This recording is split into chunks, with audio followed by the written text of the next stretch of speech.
شامی عورتوں کی بے حرمتی ایک بڑا جنگی ہتھیار۔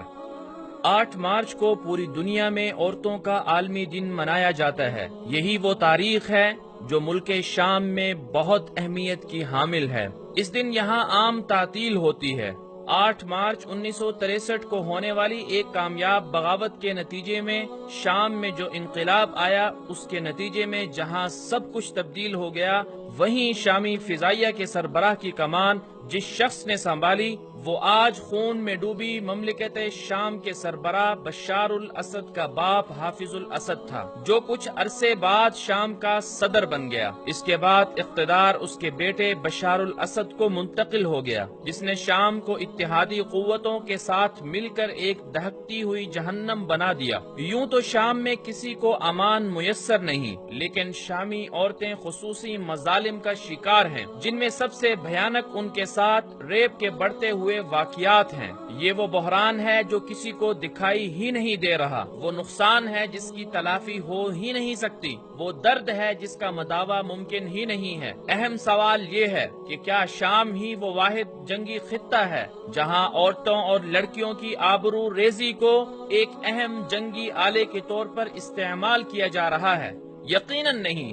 جنگوں کی قدیم تا جدید تاریخ کا ہر صفحہ اشک آلود ہے۔ قدیم روم اور یونان میں ریپ جنگ کا ایک اہم قانون تھا۔ منگول جہاں جہاں فتح کے جنگیں گاڑتے، وہاں طاقت کے اظہار کے لیے عورتوں کا ریپ کرتے۔ پہلی اور دوسری جنگ عظیم میں اس جرم کا دھڑلے سے ارتکاب کیا گیا، جو یورپی اور مغربی طاقتوں کے منہ پر ایک ایسی کالک ہے جس کی تاریخ میں مثال نہیں ملتی۔ 1857 اور 1947 میں ہندوستان کی سرزمین پر عورتوں کی آبرو ریزی کے دلخراش واقعات تاریخ کے سینے میں محفوظ ہیں۔ تائیوان اور کوریا کی جنگوں میں عورتیں ریپ کا نشانہ بنائی گئیں۔ جدید تاریخ میں روانڈا، بوسنیا، لیبریا، صومالیہ، یوگنڈا، بنگلہ دیش، افغانستان، کشمیر، میانمار، غرض وہ کون سا جنگی علاقہ نہیں جہاں ریپ کے منظم طریقوں کو اہم جنگی اصول سمجھ کر بار بار دہرایا نہ جاتا ہو۔ شام کی سرزمین پر بشار الاسد کے گناہوں کی فہرست بہت لمبی ہے، لیکن اس کے بنائے گئے عقوبت خانے ایک ناقابل معافی گناہ ہیں،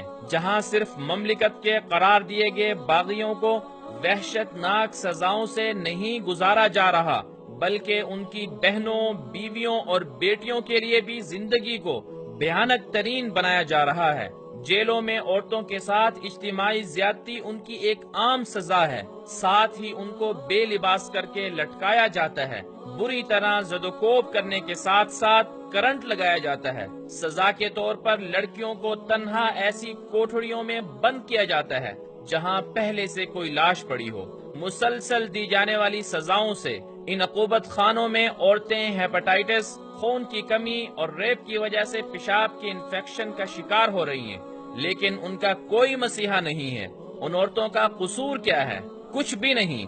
CNN کی ایک رپورٹر نے جب شام کا دورہ کیا تو وہاں کے ٹیکسی ڈرائیور نے اسے بتایا کہ جب شامی خاندان یہاں سے نقل مکانی کرتے ہیں تو بارڈر پر پولیس اہلکار ان کو روک کر تقاضا کرتے ہیں کہ اپنی جوان لڑکیوں کو یہیں چھوڑ کر جاؤ، ورنہ پورے خاندان کو گولیوں سے بھون دیا جائے گا۔ کیا ایسے خاندانوں کے علم کا اندازہ کیا جا سکتا ہے جن کے پاس جینے کا کوئی دروازہ نہ کھلا ہو؟ CNN کی رپورٹر لکھتی ہے کہ ڈرائیور نے بتایا کہ وہ کتنے ہی ایسے خاندانوں کو دیکھ چکا ہے جن کے پاس اپنی روتی بلکتی جوان بچیوں کو شامی اہلکاروں کے حوالے کرنے کے سوا کوئی راستہ نہیں ہوتا۔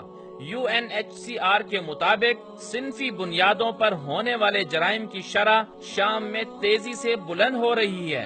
دانستہ بچوں اور عورتوں کا جنسی استحصال کیا جا رہا ہے، جو براہ راست انسانی حرمت پر حملے کے مترادف ہے۔ ریپ کے جرم میں صرف شامی حکومت ہی ملوث نہیں، بلکہ یہاں سے جو لوگ بچ بچا کر نقل مکانی کر جاتے ہیں، ان کی زندگیاں بھی مہاجرین کی روپ میں پریشان ہیں۔ امداد کے نام پر شامی عورتوں کے ساتھ جنسی درندگی اس وقت کا سب سے بڑا موضوع ہے، اور یہ جرم بین الاقوامی امدادی تنظیموں کے کارکن کر رہے ہیں، جس کی ذمہ داری شام میں لڑنے والی قوتوں، بالخصوص بشار کے اتحادی روس، ایران اور امریکہ پر عائد ہوتی ہے۔ شام کی جنگ کے دوران ہونے والی انسانی حقوق کی ان سنگین خلاف ورزیوں پر نام نہاد انسانی حقوق کے علم بردار بھی خاموش تماشائی بنے بیٹھے ہیں۔ بدقسمتی سے امت مسلمہ بھی اپنی مظلوم بہنوں، بیٹیوں اور ماؤں پر ڈھائی جانے والی اس قیامت خیز درندگی پر تاحال کچھ نہیں کر سکی۔ محمد بن قاسم کے نام لیوا مسلمانوں کی غیرت آخر کب جاگے گی؟